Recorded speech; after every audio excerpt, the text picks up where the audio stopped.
Tão bom, né? Quando a gente exerce a nossa feminilidade. A gente está falando aqui de feminismo e é tão bom quando a gente é liberta desse conceito de ter que ser, de ter que competir, de ter que ocupar um lugar do homem, de ter que competir com o homem, de ficar sempre nessa luta louca. E aí a gente esquece, joga fora no lixo a nossa feminilidade. É tão ruim isso, né? Porque quando a gente sai do lugar que não é nosso, a gente fica querendo ocupar o lugar do homem, querendo ser viril o tempo todo, a gente se coloca no nosso lugar de mulher, de feminina, o homem, ele automaticamente, ele toma o lugar dele, né? Não tem estratégia melhor para empoderar um homem, para empoderar um casamento do que a mulher estar no seu lugar. Isso é maravilhoso.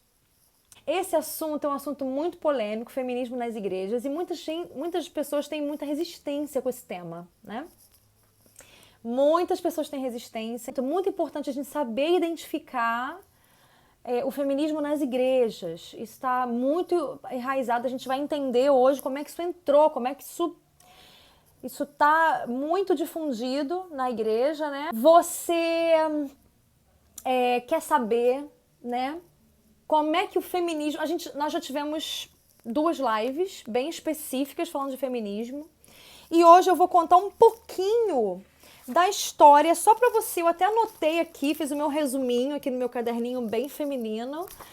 E eu fiz um resumo porque o assunto é tão extenso e eu gosto de falar do assunto, eu estudo muito sobre o assunto.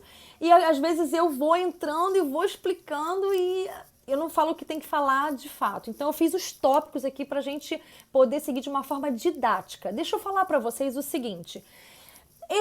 O feminismo existe desde o Éden, a gente já aprendeu isso aqui, né? Mas só que depois veio a Idade Média e tem todo um desdobramento. Mas, como a gente pode dizer assim, aonde é que a gente pode dizer que começou a primeira onda do feminismo? Vamos lá. Século XVIII. A primeira onda do feminismo, lá pelo ano de 1790, uma distinta cidadã chamada Mary Wollstonecraft, ela escreveu um livro chamado A Vindicação dos Direitos da Mulher. E esse livro, ele versava sobre que a mulher precisava ter educação, precisava estudar. Ela criticava muito a mulher dos 700, a mulher dos 1700, aqui no século XVIII, era uma mulher muito fútil. Ela achava, né? Ela dizia. Na verdade, era uma mulher que ela fazia aquilo que ela sabia fazer o de melhor. Ela cuidava da sua casa, cuidava dos seus filhos, ela bordava, ela conversava sobre as trivialidades do lar, o cuidado com a casa e todas essas questões. E ela criticava muito essa mulher dos 700, ela falava que era a mulherzinha, que era levada pelos seus impulsos sexuais, que se deixava levar pelo desejo do marido e fazia tudo o que o marido queria. E ela escreveu essa vindicação dos direitos da mulher. E ela também questionava muito, sabe o quê?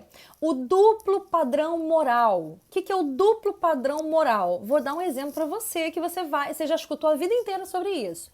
A moral burguesa, que é a moral péssima, vai dizer pra gente que homem,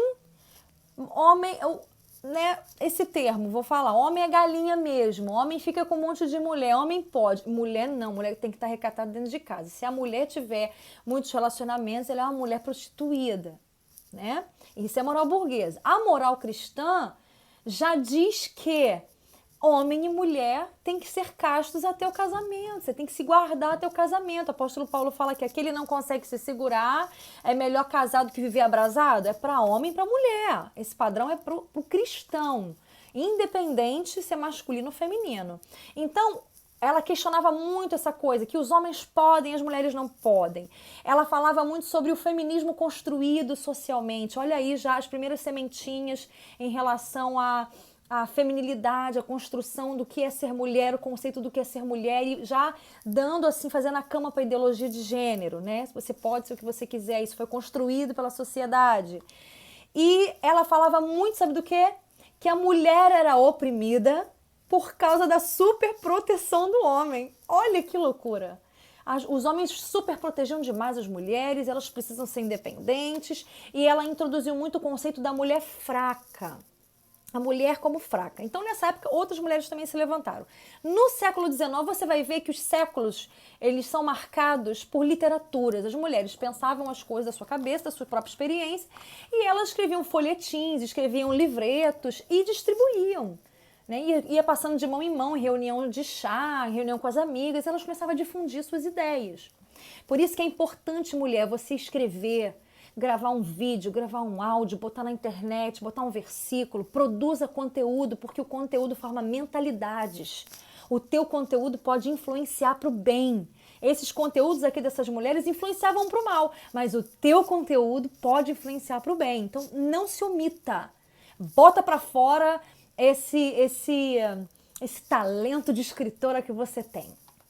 No século XIX, se levantou, no ano ali de 1848, a Declaração dos Sentimentos, realizada numa igreja. Olha aí, já entrando o feminismo na igreja, você vai entender. Em Seneca Falls, em Nova York, teve uma convenção, uma reunião com mais ou menos 100 pessoas, dentre elas 30 e poucas mulheres e 60 e poucos homens.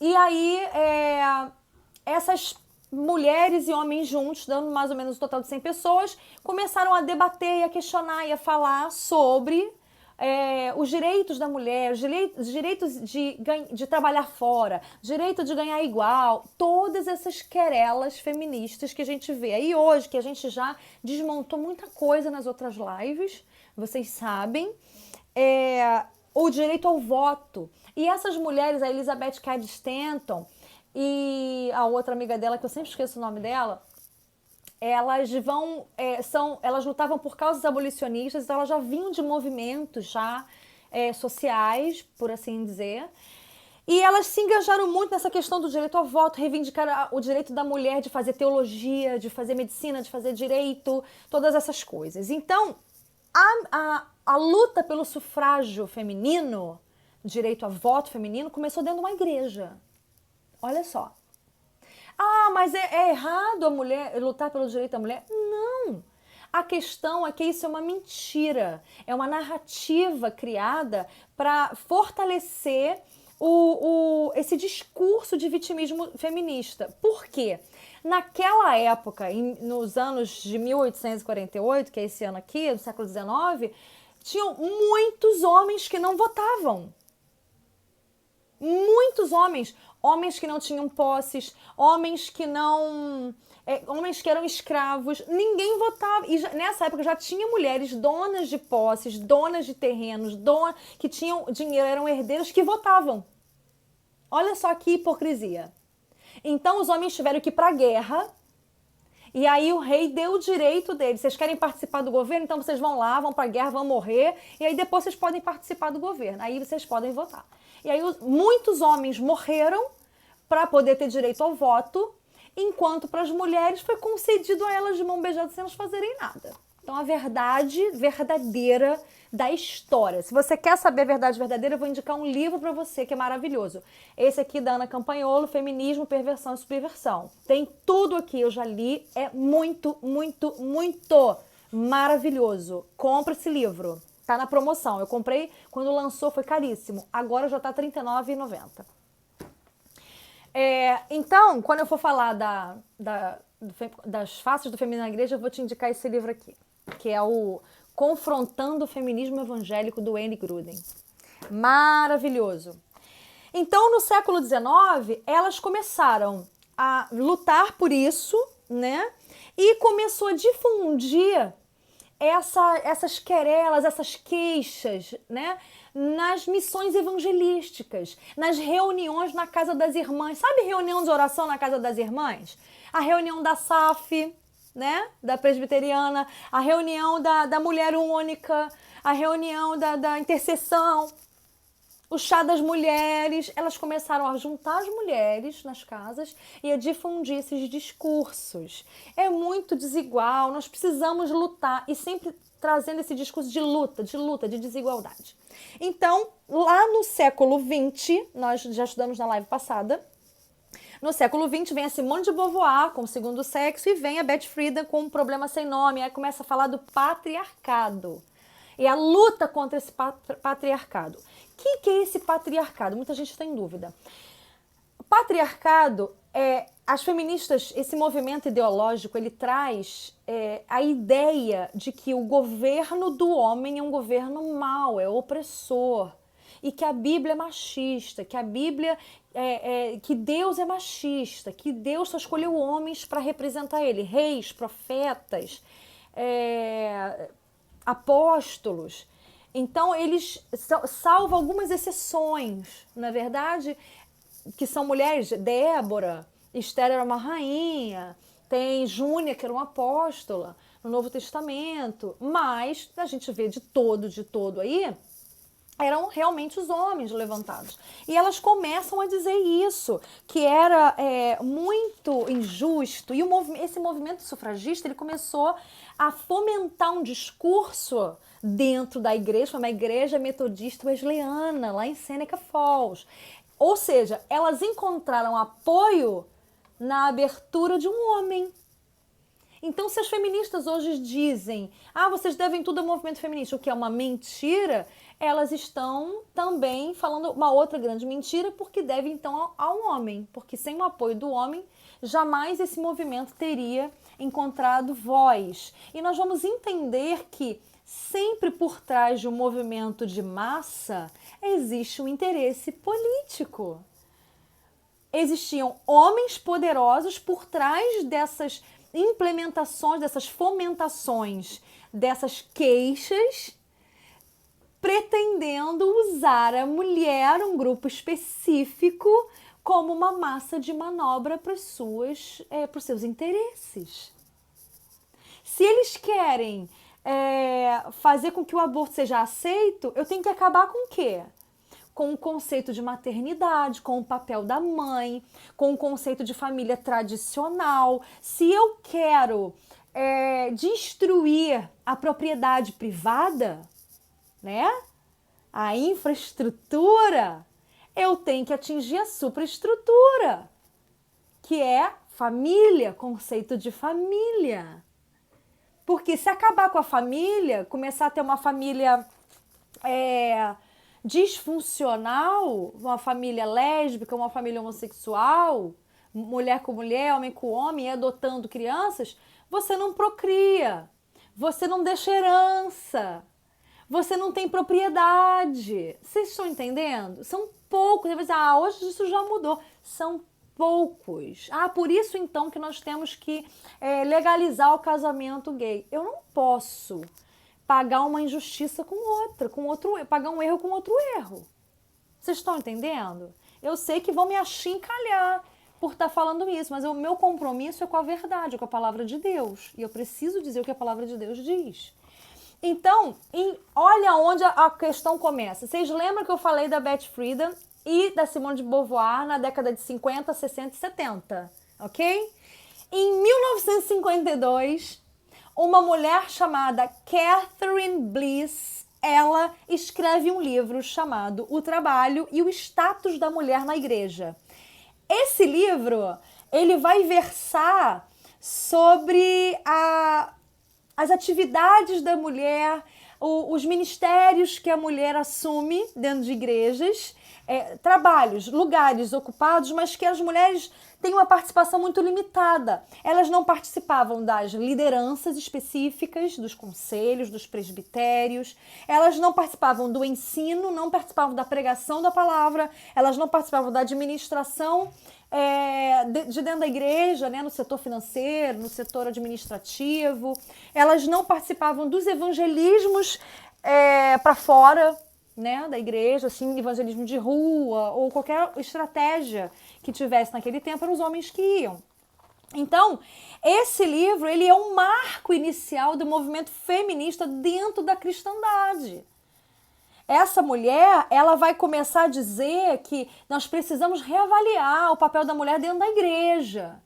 E ela começa a fazer coro, na verdade, com um movimento feminista secular. Na verdade, ela começa a introduzir o discurso feminista secular com uma linguagem eclesiástica para dentro da igreja. Você está entendendo? Então, essa obra ela foi a munição que todo o ativismo cristão que já se identificava com a fala feminista, com aquela ferida feminista, foi a munição que eles precisavam para começar a introduzir com o linguajar evangélico, usando versículos bíblicos distorcidos, já marcando aí uma mudança da teologia, tendo que repensar, refletir essa questão da teologia. Então, o movimento feminista secular percebeu isso. E o que eles fizeram? Eles viram assim, opa, dentro da igreja está começando, a nossa sementinha está começando a cair ali dentro da igreja. As mulheres que estão insatisfeitas com seus maridos, insatisfeitos muitas vezes com o machismo, eu já falei para vocês, eu não excluo de nenhuma forma a possibilidade do machismo estar presente ainda hoje, imagina antigamente. É fato, o machismo é uma forma carnal de lidar com aquele fator inconsciente que eu falei desde o Éden, na outra semana, de sobreposição da mulher sobre o homem, do engano, né? Que Eva foi enganada, comeu e deu ao homem, e o homem fica sempre tentando se defender pela força, se sobrepujar pela força, e a mulher toma sua atitude de redenção carnal também, lutando contra o homem, buscando ocupar, competir com o homem, brigar, lutar com o homem em relação ao seu valor, em relação à justiça. É só vocês verem a live anterior que vocês vão entender tudo. Eu já botei a primeira live sobre o feminismo lá no meu canal do YouTube, Dani Fraguito. Tá lá, eu vou subir da semana passada, nesse final de semana, e essa de hoje vai ficar aqui no feed, mas eu também vou subir para o YouTube na semana que vem. Então, eles começaram, o feminismo, né, secular começou a encontrar voz dentro da igreja. O feminismo secular começou a falar, opa, eu tô aqui vendo um terreno fértil para eu fazer coro aqui com esse tipo de descontentamento. E aí, olha o que acontece. Eu não falei para vocês que sempre para difundir ideias a gente precisa escrever, criar conteúdo? Ela escreveu o livro e outra começou a surgir dentro ali, lá por volta de 1961, um artigo foi escrito chamado A Síndrome das Mulheres Limitadas aos Papéis de Donas de Casa e Esposa. Você lembra do discurso da Betty Friedan, da mística feminina? Você lembra do problema sem nome? Do desdém que ela começa a colocar sobre o papel da mulher, sobre a maternidade, sobre ser dona de casa, trazendo aquele descontentamento, aquele desprezo, aquele desdém a esse papel da feminilidade. Você lembra da live passada? Então, veja, esse é o mesmo discurso da Betty Friedan e isso vai sendo disseminado, esses conceitos dentro do cristianismo, dentro da cristandade, na igreja católica e na igreja cristã evangélica. Uma vez eu comprei uma revista, às vezes eu compro essas revistas até para ver o que elas estão falando.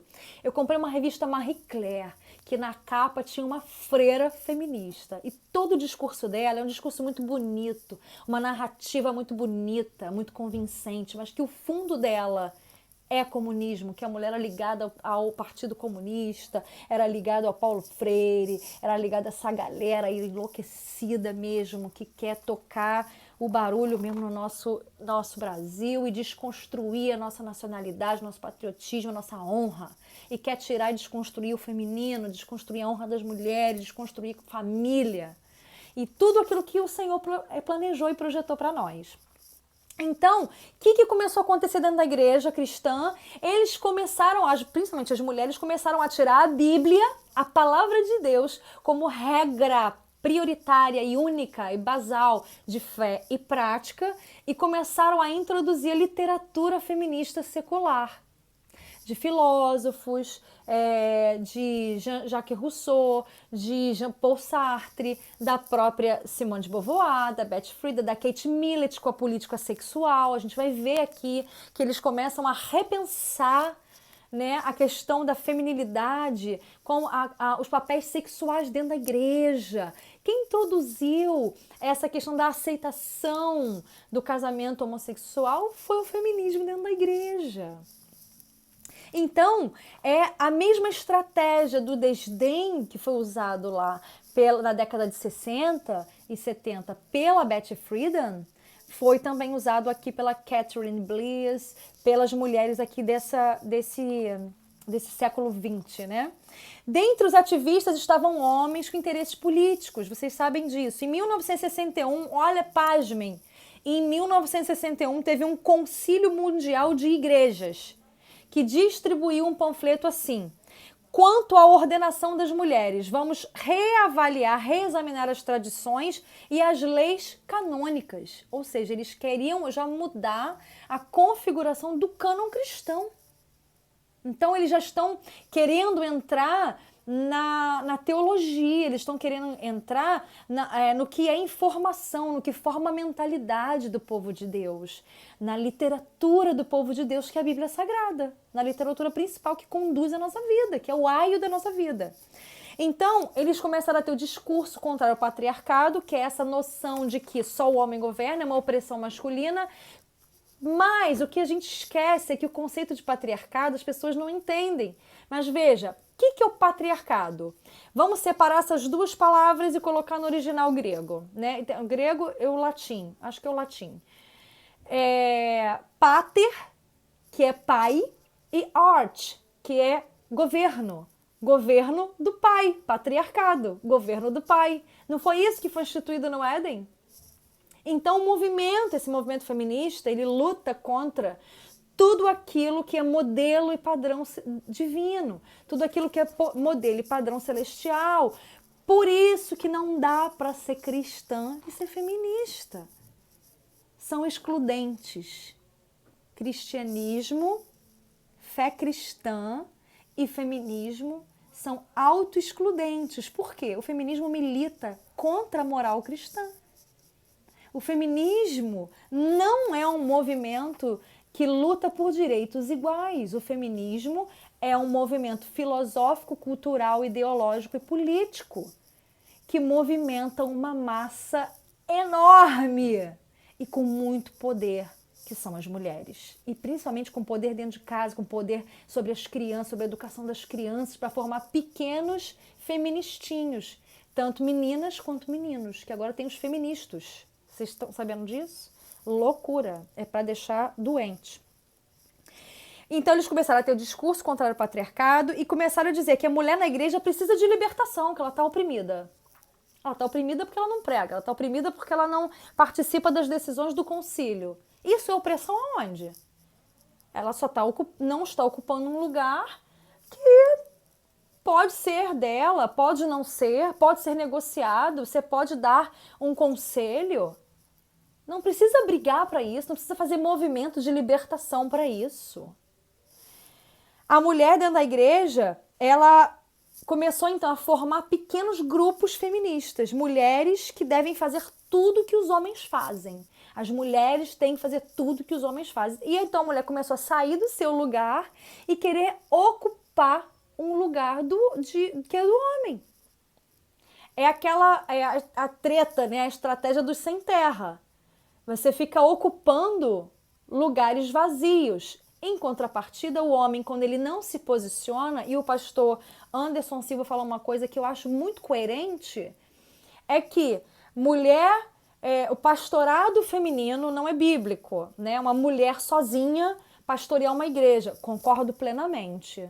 Nós somos levantadas junto com o nosso marido. O meu marido, ele tem uma denominação perfeita, maravilhosa, espetacular sobre a questão da mulher. A mulher é copastora. Ela é copastora com seu marido. O marido é o pastor, mas a mulher é a copastora. Então tem o piloto e o copiloto? É exatamente isso. E cada um tem funções diferentes. Então a mulher, ela está ali com o marido para ajudar o marido no pastorado. A grande questão é essa.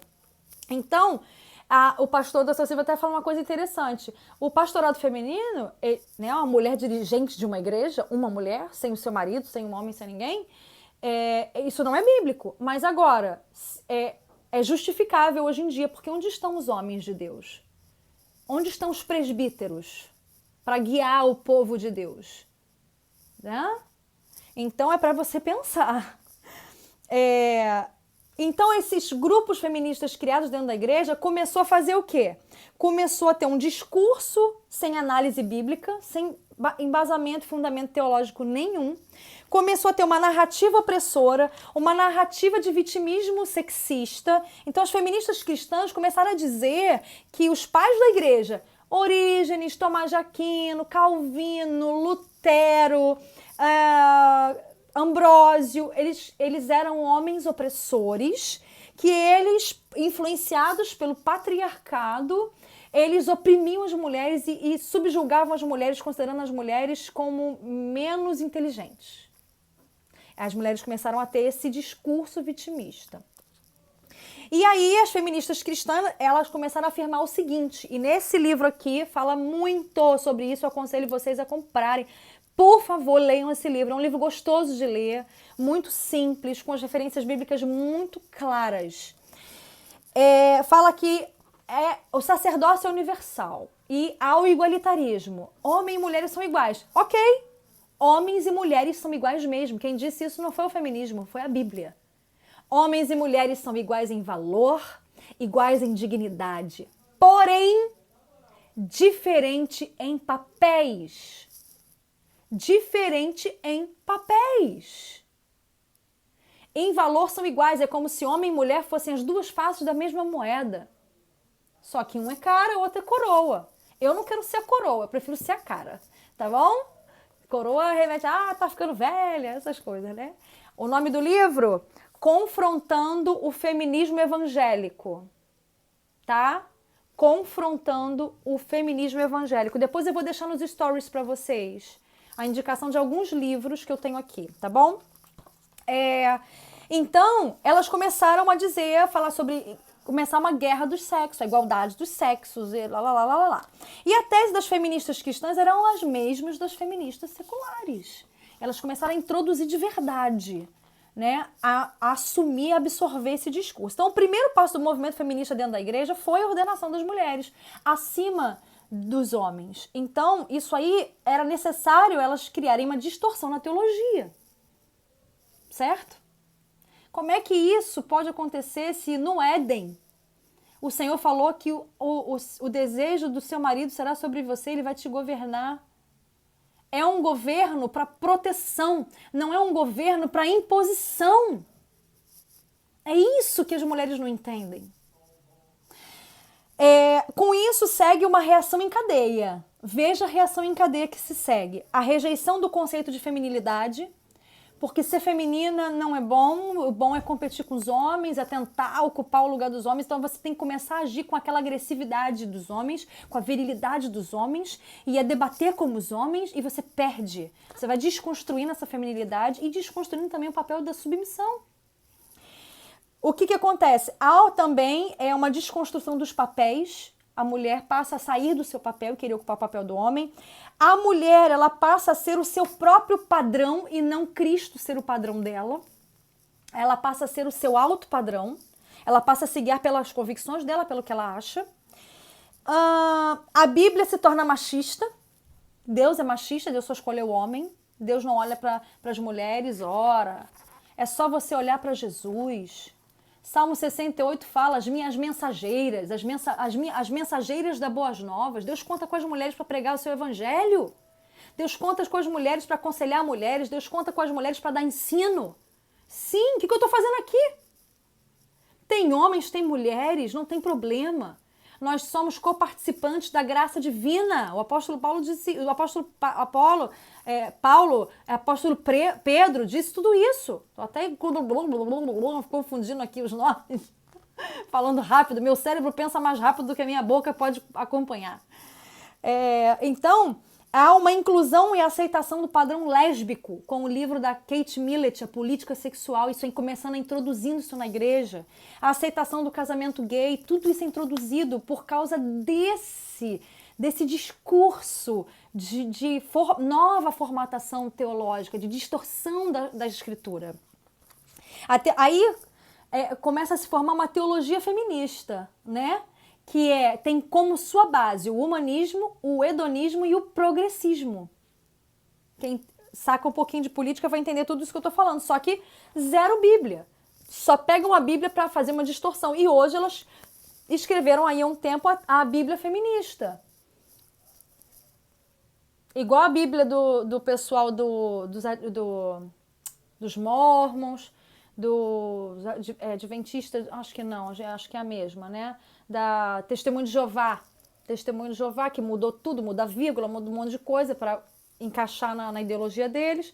Então, essa teologia feminista, esse novo rearranjo teológico que elas começam a fazer, entrando com sofismas, com meias-verdades, com questões politicamente corretas, o que vai acontecendo? Vai gerando uma revolta contra Deus.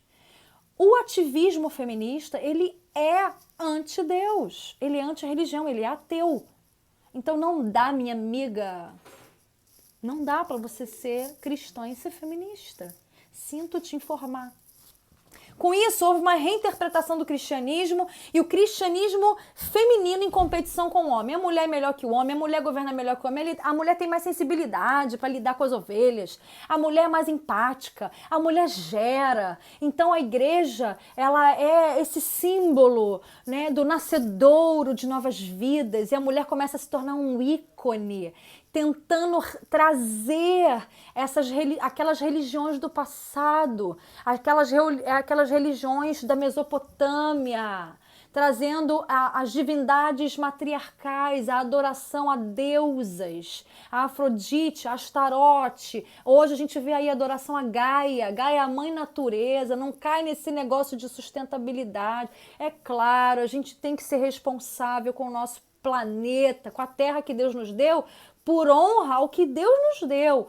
Não para abraçar uma árvore, isso aí tudo é condução à idolatria, falsas religiões, a sincretismos. A gente tem que ficar muito de olho nisso. Olha, esse conteúdo que eu estou dando aqui para vocês é muita coisa, é muito profundo, tem muito engano que a gente está passando aí, né?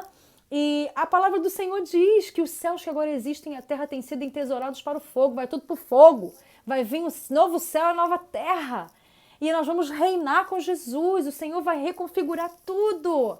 Então, a gente precisa estar de olho aberto para isso. Então, o que acontece? Esse feminismo começa a querer retornar com essa idolatria ao feminino, a divindades femininas, ao ventre da mulher. E aí, a adoração a deusas vem se consolidar, olha que loucura, em um congresso em 1998 chamado Reimaginando Deus, aonde eles começaram a dizer que Deus, o Jeová dos judeus, na verdade, ele foi escrito como Jeová dos judeus porque foram homens que escreveram, homens machistas, que na verdade, no original, era Sofia, uma deusa Sofia. Olha só, 1998. Quanto tempo tem isso? 20 anos atrás. 21 anos atrás, a idade de muita gente que está aqui nessa live. Vocês estão entendendo onde a coisa vai? E aí eu quero trazer para você exemplos bíblicos rápidos, porque o nosso tempo já está indo. Exemplos bíblicos rápidos do feminismo na Bíblia. Vou te mostrar. Primeiro deles é Eva, já falei, né? Eva se configura ali como uma feminista, vamos dizer. Ela luta pelo seu direito de tomar uma decisão sozinha e acabou, ponto final, não quero saber de Adão, não quero saber de Deus, caiu na conversa da serpente, comprou o produto da serpente, o marqueteiro dos infernos. Olha, o diabo foi o primeiro marqueteiro que existe na face da terra. Ele vendeu o pecado para Eva e Eva comprou, comeu, se lambuzou e se ferrou. E aí com isso vem Eva, em Gênesis 3, engano, culpa, vergonha, tudo isso. Vem Vasti, olha aí, vem Jezabel. Vasti feminista. Tem uma palavra aí no meu feed que eu coloquei aí, feminismo na Bíblia, eu falo sobre Vasti, eu destrincho essa palavra de Vasti. Dá uma olhadinha nesse vídeo, você vai amar. Fala sobre, a Vasti queria fazer um banquete separado, né, para ela. Meu corpo, minhas regras. Assuero falou, vem com a coroa, vem se apresentar, eu quero te exibir, eu sou um homem feliz, eu tenho uma mulher maravilhosa, tenho uma mulher linda, ele estava lá meio entornado do vinho e queria mostrar o que ele tinha de maior valor, e ele falou, traz minha mulher aqui, traz ela com a coroa, ela é linda, maravilhosa, e ela falou, não vou, meu corpo, minhas regras, vou ficar aqui. direitos iguais. Ele faz o banquete dele lá e eu faço o meu banquete aqui. Olha só como é que a gente já vê na palavra de Deus essa semente no coração da mulher. E Eva é o contraditório, Esther é o contraditório disso. É a postura que é redimida. Esther é obediente a Mardoqueu, ela vai lá, ela obedece, ela não fala nada, ela não fala de onde ela é, e ela é favorecida. Ela é o exemplo da mulher que é usada como uma libertadora. Uma mulher no seu lugar, ela se torna uma libertadora. Uma mulher disposicionada, qualquer pessoa disposicionada vira demônio, né? Você sabe disso. Que qualquer pessoa disposicionada vira demônio. Lúcifer era anjo, disposicionado virou demônio. Toda pessoa disposicionada, a mulher saiu de sua posição, ela vira uma coisa ruim. Outra coisa, Jezabel, manipulação, idolatria, sincretismo, reinterpretação, né, das leis de Deus, que Acabe serve a idolatria dela. Acabe se curva diante do Baal dela, diante da Astarote de Jezabel. Herodias, Novo Testamento. Você vai dizer, isso tudo é Velho Testamento. Tá, Novo Testamento. Herodias é sua filha. Marcos 6, a promiscuidade sexual dela. Ela, Herodias, era amante do Herodes. Ela era casada com o irmão dele. E aí João Batista perdeu a cabeça por quê? Porque denunciou isso. Falou, João Batista denunciou no versículo 18 aqui de Marcos 6. Não é lícito possuir a mulher do teu irmão, cara. Que isso? E aí a Herodias ficou chateada, que foi desmascarada, né? E aí ela pediu a cabeça do João Batista.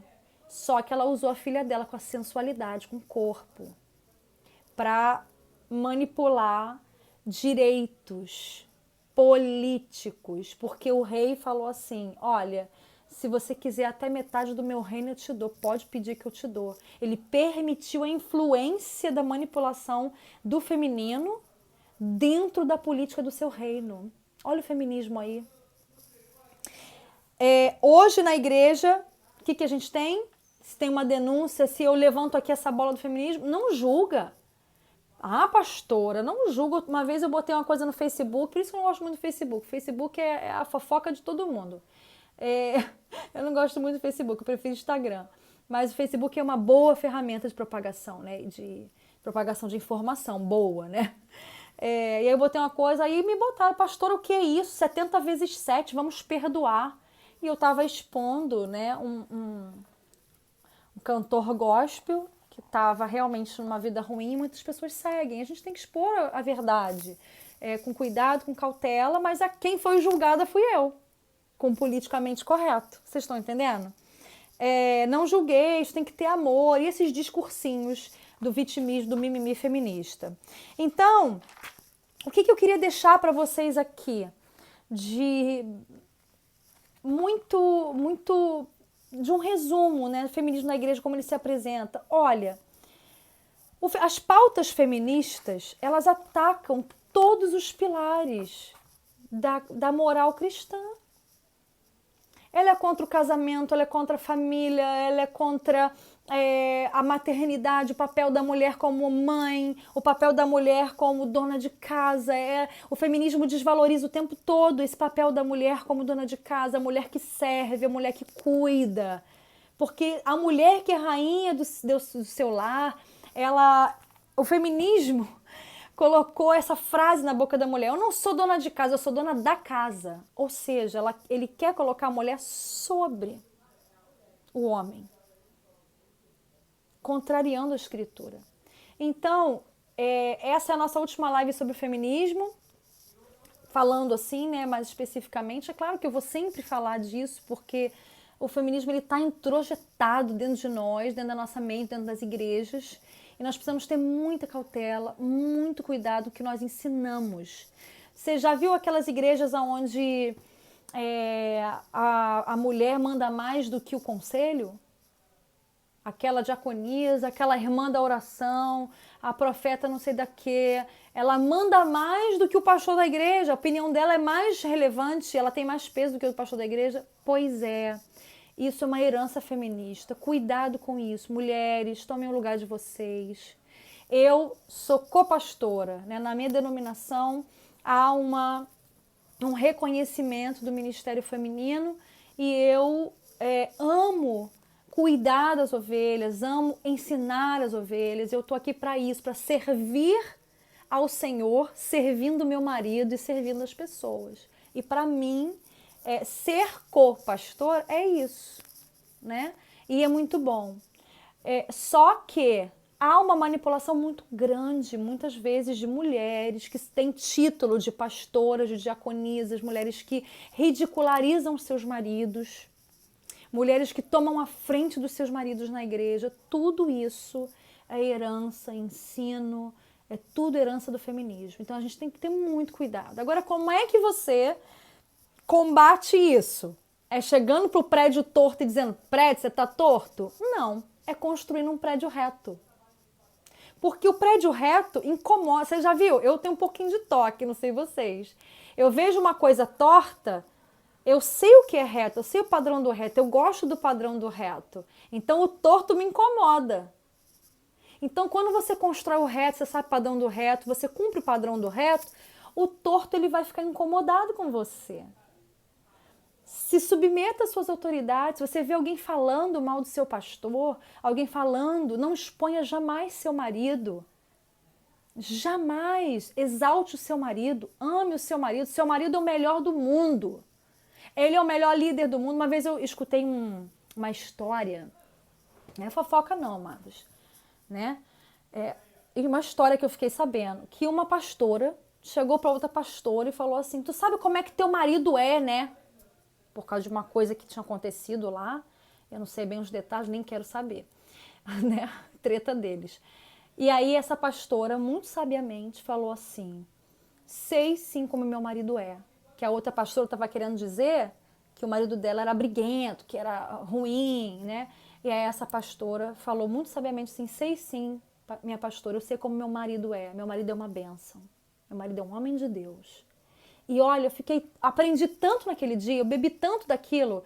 E eu falei assim, Senhor, é isso que eu tenho que fazer. Toda vez que acontecer alguma coisa, a gente nunca vai apoiar o erro. Se o teu marido estiver errado, se a tua liderança estiver errada, você cala, ora e depois você chama e pergunta com submissão, com jeito, expõe. Né? A submissão, queridas, não é deixar o cérebro no altar em relação aos maridos e não é você não poder falar nada com seu líder, não é isso. Não é você perder a inteligência, não é você perder a identidade. Isso não é submissão, isso é loucura, isso é doença. Agora, a submissão, ela faz com que você se posicione de uma forma respeitosa, né? Então, a gente precisa ter muito cuidado com o feminismo. Se vocês quiserem botar alguma pergunta aqui, tô chegando agora aqui os comentários. O N. Gruden. Ah, Clinton, você tá aí? Tudo bem, meu amigo querido? Futuro reverendo. Pastorzão. Bom ter você aqui. Vivi. Flavícia, tá aí, amiga? Ana, Aninha, Alessandra. Um beijo pra vocês, meus amores. Dri, Bel. Regiane. Anne, minha fofolete. Minha linda. Tati. Lulu Freitas, Érica, gente, vai lá no IG da Érica, maternidade intencional, ela é uma bênção, ela tem uns lances assim dos óleos essenciais que faz, olha, um efeito maravilhoso, ela me contou, vai lá no IG dela, segue ela, uma bênção. Fran, um perigo, a Rosane botou aqui, feminismo é um perigo mesmo. Fran, a senhora é uma bênção e meu pastor um grande homem de Deus, queridos, muito bom ter vocês aqui. Flavinha! Flavinha linda, maravilhosa. Esse cabelo fashion. Dani Ferreira.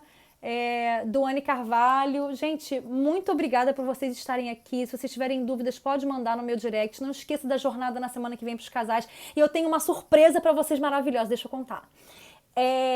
A gente está terminando o jejum, né, de 40 dias, transformação mental pela palavra de Deus, pensamentos enganadores, está lá no meu feed, quem não fez pode fazer, tá lá todo dia o devocional, 40 dias de jejum para você transformar a tua mente, transformar a tua vida.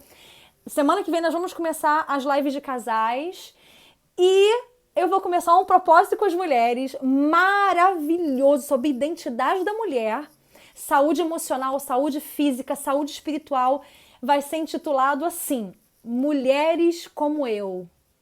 Nós vamos nos ver nas mulheres na Bíblia. Ver como elas tiveram os problemas emocionais delas e ver como elas superaram. Gente, como Deus está falando comigo, vocês não têm noção. Vai ser muito maravilhoso, manda para as amigas, vai estar tudo aqui no meu... Acompanha meus stories, acompanha o feed, tá tudo aí. Acompanhe também o estudo do livro Mulheres Sábias. Entra pelo meu link da bio aí nos grupos de WhatsApp e Telegram, que tem vários arquivos lá. Já estamos no áudio 21 do estudo do livro Mulheres Sábias, a sabedoria dos provérbios para as mulheres, da Lídia Brombeck, da editora Fiel. Entra lá no grupo do WhatsApp, manda aviãozinho aí para tuas amigas, tá bom? Vai chegar um dia que eu vou poder fazer aquela perguntas e respostas, essas coisas, quando bota lá em cima perguntas e respostas, mas precisa de muitos seguidores para fazer isso. Não sei quando que o Instagram vai me liberar esse negócio, né? Então, vocês vão orando por mim, vão mandando feed, vão mandando as amigas seguir, para eu ter mais recursos aqui no Instagram, tá bom? Olha, reforça. Pega a mão de uma amiga tua aí para fazer essa jornada contigo, sabe? Porque quando a gente se compromete com outra pessoa, se compromete publicamente a ficar fiel no propósito, a gente tem mais chance de levar aquele propósito até o final, sabia? Que a gente faz um compromisso, a gente faz uma aliança, tá bom? Então, assim, já está chegando no limite aqui. Essa live, claro, vai ficar aí no feed, você pode acessar de novo, eu vou botar no meu canal do YouTube também, todas as vias. Gente, manda os devocionais, os posts, tudinho, manda nos seus grupos de WhatsApp. A gente precisa fazer isso chegar. Viu o que as mulheres feministas faziam? Elas produziam conteúdo e espalhavam por aí. Agora, a gente tem que fazer muito mais que isso com excelência para o nosso Deus. Nós somos mulheres de Deus, compradas, lavadas pelo sangue de Jesus, redimidas, e nós precisamos ser excelentes em tudo que fazemos, glorificando e honrando o nome do nosso Deus. Eu quero orar por você e dizer: Deus, em nome de Jesus, abençoe a vida dos meus irmãos e irmãs que estiveram aqui, que o Senhor te dê sabedoria, que o Senhor te dê unção, te dê graça, em nome de Jesus de Nazaré. Deus abençoe teu lar, tua casa, e que você seja um símbolo maravilhoso da glória de Deus. Então constrói o prédio reto nessa geração. Seja uma mulher bíblica, seja uma mulher feminina, resgata a tua feminilidade, seja carinhosa, seja cuidadora, seja submissa, seja respeitosa, seja você. Glorifique o nome do Senhor, tenha amigas, se doe. Ajude, estenda a mão, seja empática, não critica. Tem muita gente criticando já nesse mundo, minha gente. A gente precisa ser empática. Então, que Deus nos abençoe, que o Senhor te faça florescer, tá bom?